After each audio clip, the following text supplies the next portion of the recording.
That has to refer to clause 14, amend section 49, subsection 4 of the Act that deals with the failure of the card reader, where a smart card reader deployed for accreditation of voters failed to function in a polling unit, and the fresh card reader is not deployed 3 hours before the close of the election in that unit, then the election shall not hold, but be rescheduled and conducted within 24 hours, provided that where the total possible votes from all the affected card readers in the unit or units does not affect the overall results in the constituency or elections concerned.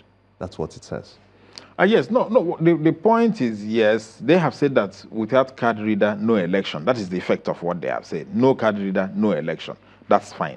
Now, when we look at the total results cast, that's also a different thing altogether. But the point I'm making is that I had expected them to also look at why would the card reader not work in that area?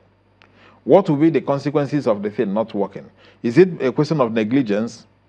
Did they take the necessary care to ensure that such negligence did not come? But maybe we are moving. Some of those things ought to have been left with the commission to prescribe for instance, if you say within 24 hours, and if the commission is not able to do anything within 24 hours, what happens? How are they penalized? Or who is in charge? Or the person in charge, how would the person be penalized? So this, we need to look at it a bit more. But it's good also that they have said that INEC can deploy more technologies that can assist them to conduct better elections. But how do we check INEC when they make mistakes, or not when they make mistakes, when they deliberately did not do the right thing? But are you okay with the transmission of results? How INEC transmits its results from the centers to the collation? Yes, the provision is very good. But what has happened over time in the last 2 elections did not show that they were improving in Ekiti and Osun elections. Did they transmit? If they transmitted, how did it happen? The observers that were there, including MBA, the product of the observation is that a lot of things happened. What of exclusion of people not to vote? We have not looked at those ones. We have not looked at the role of security agencies during the elections. We have not looked at the role at people who are bribing people some few meters away from the elections. So these are all the things we may also have to look at very well before we'll be able to conclude. But we are yet to see that transmission being observed, by observers, because observers should have complete access to the whole gamut. So I expect them to have also included that where INEC or security agencies prevent observers or prevent party agents from observing the entire process, if he's a security agent, then the person should also be fined that same 2 million.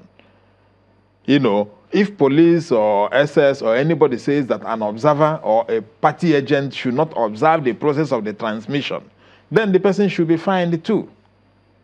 Okay, let's look at this other clause, 32, amend section 140, subsection 4 of the Act that deals with the omission of names of candidates or logos of political parties. This is a very, very contentious area, but thank goodness that they looked at it. And what it states is that if at the point of display or distribution of ballot papers, a candidate or an agent's name or logo of its is omitted, candidates will notify the commission and it shall ratify and fix another date, not later than 90 days. The bill pegged spending limit, okay, not later than 90 days, and that is where it stops. Does this, in effect, resolve the issue of having ballot papers without names on it? Because even in some of the elections that we just conducted, we had some similar scenarios play out.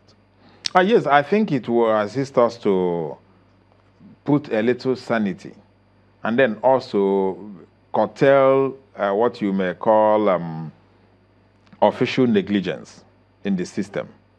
So sometimes it's done, sometimes out of negligence, sometimes out of, I wouldn't say it's sabotage. I wouldn't really be so hard to say it's sabotage. But with this, like I still say, are we ready to enforce it? Because it needs to be enforced. And then also, we may also need to make it relatively what you may call a strict liability offense. Well, somebody says it was a mistake. How do you judge it? So I think we should make it a strict liability offense so that the electoral body will think, a lot of people will look at the things before it comes out. And we shouldn't rush into the system of production of ballot papers. We should be able to give ourselves 2 weeks and be able to know that what we have done is relatively very okay. And if there are mistakes, you redo and get ready quickly. What's the possibility of the president assenting to this one, since it's the fourth time we're going through this process? This is the fourth time. The president made some observations, which I believe they have taken into care of. So I think he should, except he doesn't want these things to be done. But I believe the president wants a credible election. And if he wants a credible election, it means and not just assenting, but assenting to it as quickly as possible. Maybe within the week, he should be able to assent to it. So that we're urging the president to assent to it as quickly as possible so that we can move on. Some of the concerns with regards the card reader, let me take you back to that, the card reader now, is that if it fails to work, what can INEC do in a situation like this? Because they say that within 3 hours, another one should be deployed. But we don't have that clarification good enough to suggest that we can even get within 3 hours. Of course, some of the areas are waterlogged, especially when you look at the Niger Delta area, and some areas that are just, the topography is just impossible to have that within 3 hours. But are they mindful that there are areas where you cannot move within 3 hours to get those card readers to the points they are needed on time? No, I think what it said is that they should deploy 3 hours before the end of elections. Election ought to start between 7:30 and 8 o'clock. So, and then what the law is saying is that by 12 o'clock, they should have deployed it, because 12 to 3 is the 3 hours. Now, and they also say that where they are not able to bring it maybe by 12 o'clock, then the election should be scheduled the next day. So the next day, within which time all others would have finished, so you can take their own and configure for the new place, and you can do the election the next day. So I think it's not too bad to have such thing. The next day is still enough for the electoral body to work within the night and reconfigure new ones from the other polling booths. So it's a good thing, it's a perfect thing, only that we need people who will be committed to the process, who will understand that it is a period of emergency. What I mean by a period of emergency is a period where people should not sleep, should work hard to get us the right thing.